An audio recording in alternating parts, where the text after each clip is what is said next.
नमस्कार. नव्या युगाची नवी दिशा देणारी प्रबोधन दिशा न्यूज. नेत्रदान अवयवदान विषयीची अनास्था चिंताजनक. नेत्रदान अवयव करणं काळाची गरज. श्रीलंका हा देश भारताच्या एखाद्या राज्या इतकाच मोठा आहे, परंतु तेथे नेत्रदान करणाऱ्यांचे प्रमाण जगात सर्वाधिक आहे.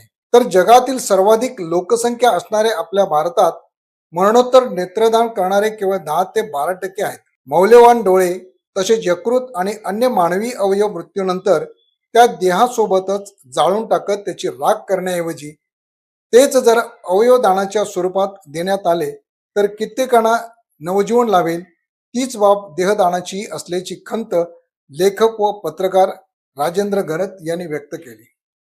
वांगणी येथील देशमुख कृषी पर्यटन केंद्रात दृष्टीहीनासाठी राजेंद्र घरत यांच्या 34 व 35 ब्रेल लिपीतील पुस्तकाचे प्रकाशन प्राध्यापक एकनाथ जाधव यांच्या हस्ते करण्यात आले. कल्याण येथील विद्यानिकेतन संगीत विद्यालयाच्या संचालिका सुरेखा तिगळे, डॉक्टर श्रद्धा सोमन, अध्यापिका विभावरी तरटे, शुभदा बोराडे तसेच देशमुख पर्यटन केंद्राचे प्रमुख दिलीप देशमुख उपस्थित होते.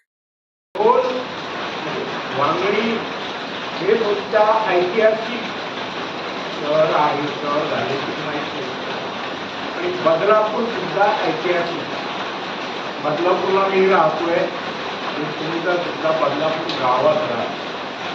ही दोन्ही गावं जी आहेत ती अत्यंत किंवा धर्मदत्त गेट ऑफ इंडिया किंवा असे मोठमोठे जे जलतरणपटूंचे जे विक्रम असतात त्याही वेळी तिथे कोणी फारसं नसतं.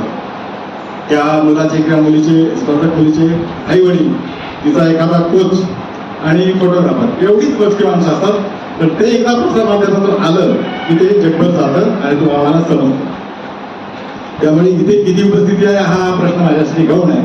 तर या कार्यक्रमाचे त्यांच्या हस्ते माझ्या या पुस्तकाचं प्रकाशन होणार आहे. तर त्यातील एक सुरेखा ठिगळे, संचालिका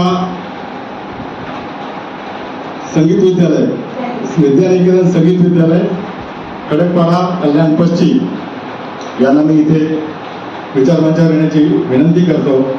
त्या गेली सुमारे 32 वर्ष ही संगीत सेवा करत आहेत आणि त्यांनी निष्णात तज्ज्ञ मंडळी त्यांनी ठेवलेली असून त्यांच्या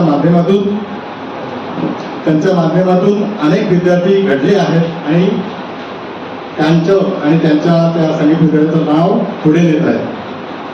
माझ्या दुसऱ्या पुस्तकाचे ज्यांचं प्रकाशन ज्यांच्या हस्ते होणार आहे ते माझे सन्मित्र श्री एकनाथ जाधव यांनाही मी विनंती करतो की त्यांनी ते स्थानापन्न व्हायचं.